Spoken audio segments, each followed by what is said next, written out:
Baada ya mwendelezo wa vitisho ambavyo vimezoeleka, naweza nikasema vitisho vimezoeleka kwa sababu hivi vitisho tumekuwa tukiviona mara nyingi sana, ambao vimetoka kwa rais wa Marekani Donald Trump kuelekea kwa Irani kuwa tunaenda kumaliza ustaarabu wote wa Irani, tutafanya shambulizi ambalo hawajawahi kulishuhudia, tutafanya maangamizi ambayo hawakutarajia kuyafanya.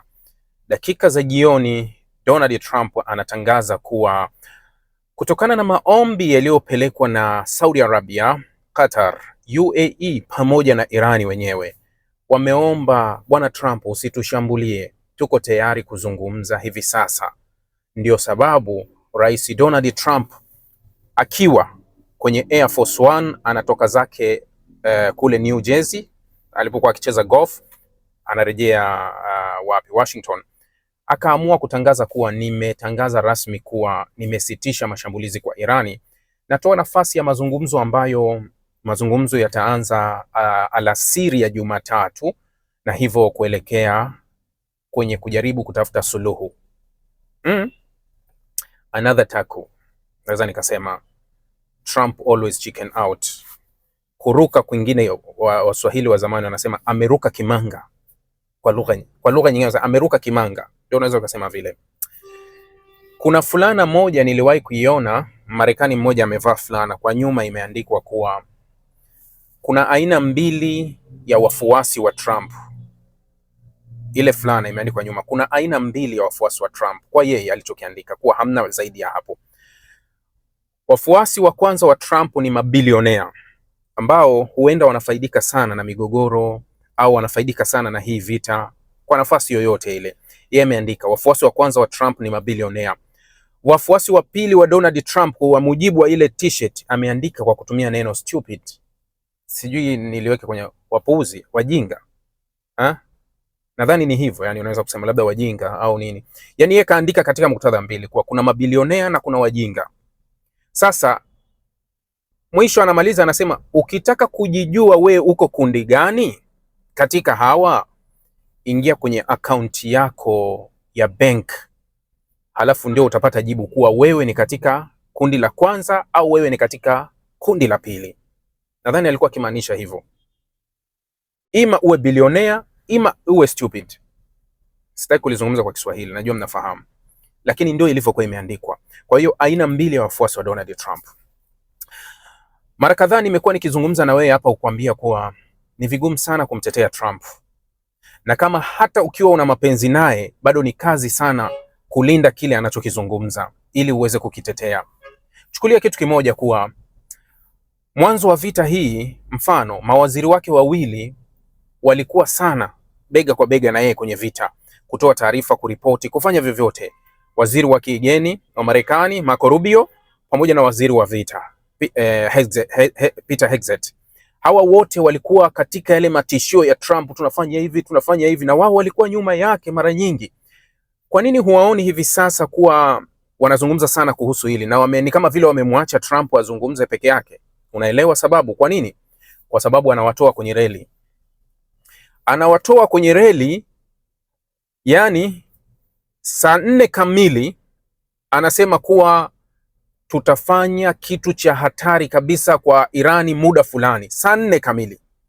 Wakati waziri anatoka kwenye kikao cha rais alichoamua kuwa tunaenda kufanya mashambulizi kwa Irani, unatakiwa sasa wasaidizi wa rais, yani ni mawaziri, wasaidizi wa rais waende wakasisitize hoja ya rais. Yani wakasisitize hoja ya rais kuwa rais kasema bwana, muda fulani atashusha maangamizi sehemu fulani, au muda fulani atafanya kitu fulani. Wakati mawaziri wanatafuta press, yani pale unakuta wakati mwingine unaanza kuwajulisha wanahabari kuwa nitakuwa na press muda fulani. Yani sasa mmetoka kwenye press ya rais saa 4 na wewe unasema kuwa saa 6 mchana nitoe gap, kwa sababu rais kazungumza, nitoe gap kidogo, labda saa 6 mchana na mimi nitafanya press. Kwa hiyo unawaita wanahabari saa 6. Wakati wanahabari wanajiandaa kuja kukutana na wewe saa 4:30, rais amebadili kauli. Kabadili kauli kutoka ile alinani, kaisha toa nyingine mpya.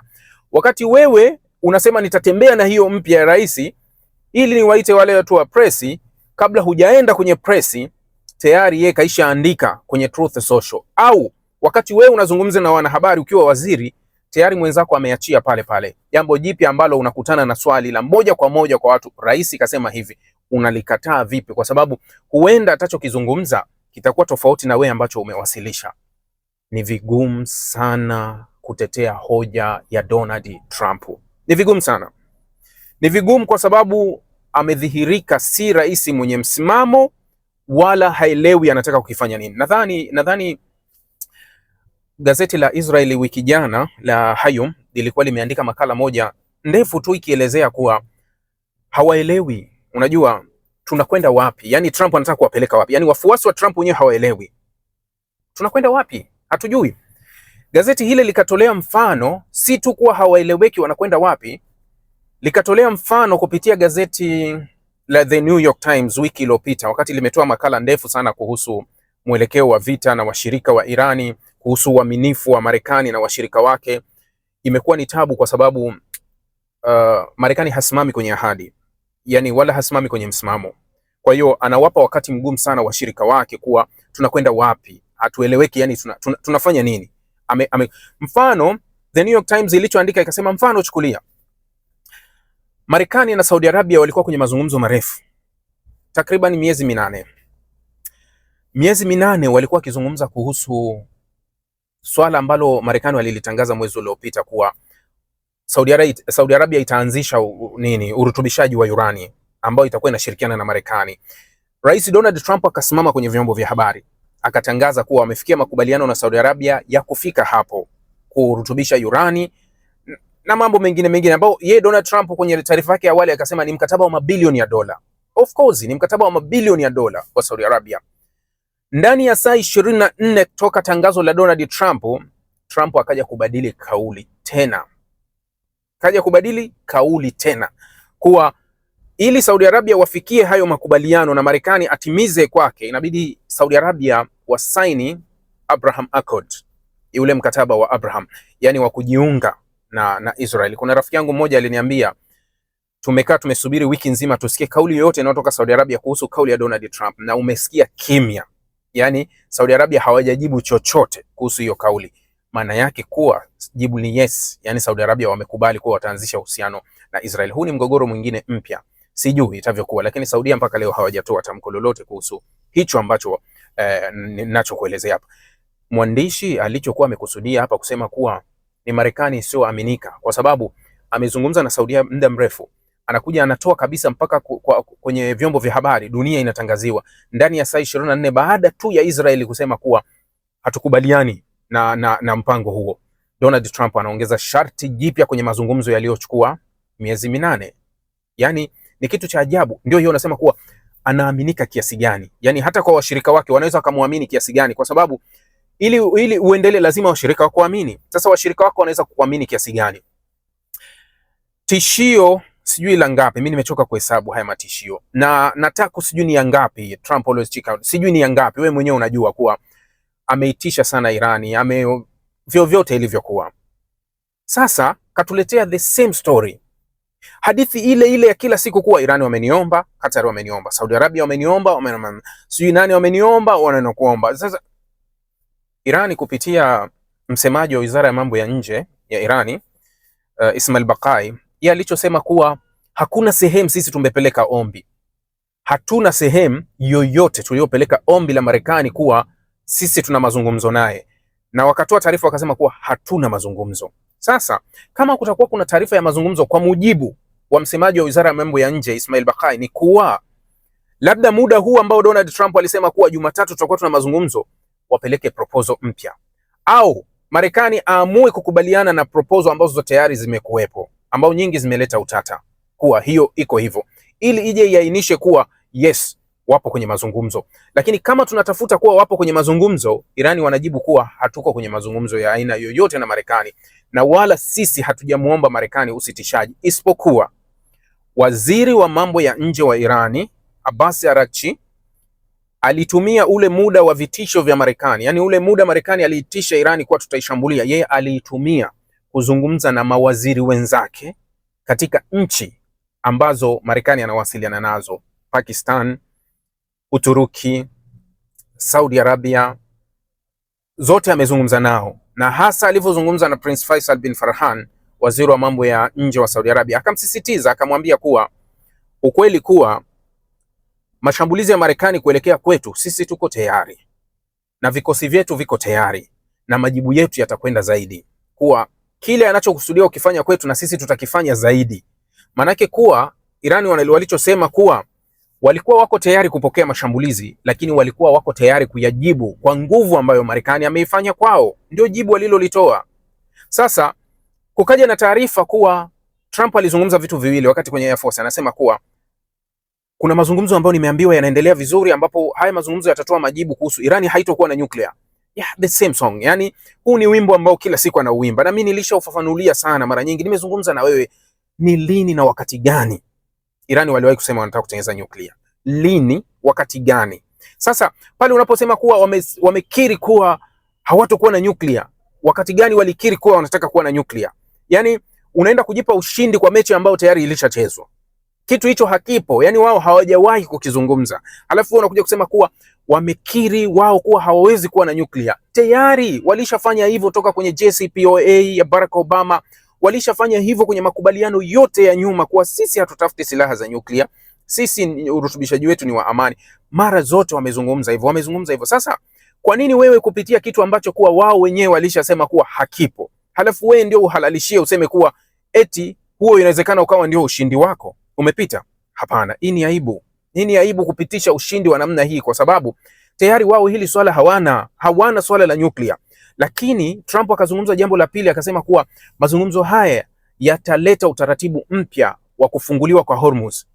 Kufunguliwa kwa Hormuz, alizungumza itasababisha kufunguliwa kwa Hormuz. Narudi nyuma sasa, ni wasute wale ambao huwa wanadhani tunaongea kwa hisia zetu. CENTCOM wiki iliyopita walitoa taarifa, na hii ni taarifa ya 3 au ya 4 toka kwenye hii vurugu, kuwa mlango wa Hormuz uko wazi na meli zinapita kama kawaida. Mlango wa Hormuz haumilikiwi na Irani. Ndio CENTCOM waliotoa taarifa. Lakini Donald Trump anasema kupitia haya mazungumzo ambayo wanaanza itasababisha kufunguliwa kwa mlango wa Hormuz. Unafunguliwa nini hali yakuwa uko wazi? Yani manake jibu la kufunguliwa manake ulikuwa umefungwa au still umefungwa. Ndio itasababisha kuwa upitishaji wa meli utakuwa salama na meli zitapita Hormuz. Maana yake ni hiyo. Kwa hiyo taarifa iliyotolewa awali na CENTCOM ilikuwa ni taarifa ya uongo kwa mujibu wa Donald Trump. Si unanielewa? Ni mpaka kichwa kiwe kimetulia ndio utanielewa. Na hizo hisia zako za imani ziweke pembeni, ndio utakuwa unanielewa nini nakiongea. Yani CENTCOM kutuambia kuwa lango la Hormuz liko wazi na meli zinapita na Irani hamiliki Hormuz. Donald Trump anatuambia kuwa katika mazungumzo yanayoanza alasiri Jumatatu kuwa yatapelekea kufunguliwa kwa mlango wa Hormuz. Nani anatuambia ukweli? Donald Trump anatuambia ukweli kuwa mlango umefungwa, kwa hiyo mazungumzo yataufungua, au CENTCOM waliokuwa wanatuambia mlango uko wazi na unapitika kama kawaida? Nani alikuwa anatuambia ukweli? Kwa hiyo wametaja vitu viwili. Ametaja kuwa masuala ya nyuklia yatasababisha Irani kutomiliki nyuklia, itasababisha kufunguliwa Hormuz. Sasa majibu ya Hormuz yapo katika hotuba fupi iliyotolewa na msemaji wa Wizara ya Mambo ya Nje ya Iran, Ismail Baqai, jana akizungumza na vyombo vya habari. Alisema, tuko kwenye mazungumzo mazuri na Omani, ieleweke. Tuko kwenye mazungumzo mazuri na Omani kufikia makubaliano ya Hormuz, kutoka katika hoja 2 au 3 ambazo zilikuwa zinasuguana hapo awali, kwa sababu awali Irani ilitaka njia ya kusini pekee ndio itumike, ambayo ipo kwake. Omani wakapendekeza kuwa tutumie njia 2.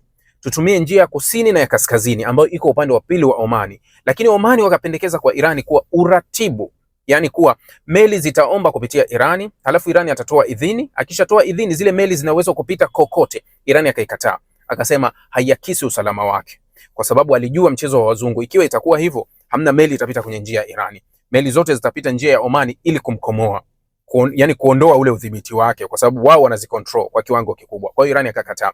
Sasa alichokisema msemaji wa Wizara ya Mambo ya Nje, anasema kuwa tumekuwa na mazungumzo bora ambapo kuwa tutaainisha utaratibu mpya wa Hormuz ambao hautokuwa kama ule, yani hautokuwa wa kupitisha njia ya Irani wala njia ya Omani, lakini hawajataja utakuwaje.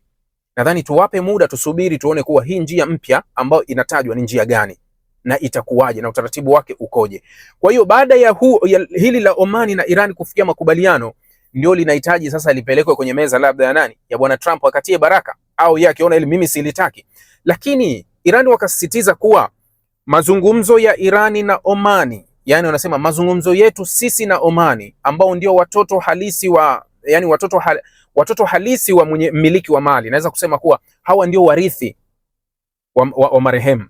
Naweza nikasema ile Hormuz ni kama mali binafsi ya watoto fulani wa mzee fulani. Kwa hiyo watoto wake warithi ni Omani na Irani. Kwa hiyo wanasema kuwa sisi ndio tuna haki ya kupanga, kuvunja, kujenga, na watu ambao wanataka kupita kwenye baraza letu tutaamua kuwa njia iwe wapi, upitishe kwa mdogo wangu au upite kwangu. Yani inabaki kuwa tu hivyo, kuwa yani sisi Omani na Irani ambao ndio wamiliki halali wa Hormuz ndio tutaobaki kuwa na utaratibu ambao tunauona sisi kwetu unafaa, na wala hatutaki kuingiliwa na nchi nyingine. Kwa hiyo nchi nyingine zitaleta utaratibu mpya.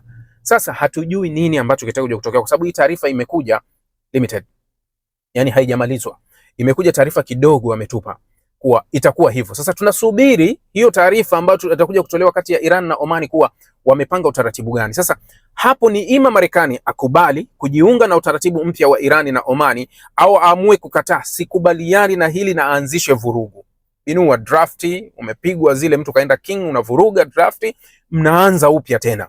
Kwa hiyo ndio inawezekana kuwa hivyo. Jamani, nashukuru sana, asanteni, na tumezungumza kiasi, na inshallah pale yatapopatikana mengine ya kuzungumza tutazungumza, kwa sababu mengi ya kuzungumza. Nawashukuru sana, asanteni, na inshallah mara nyingine.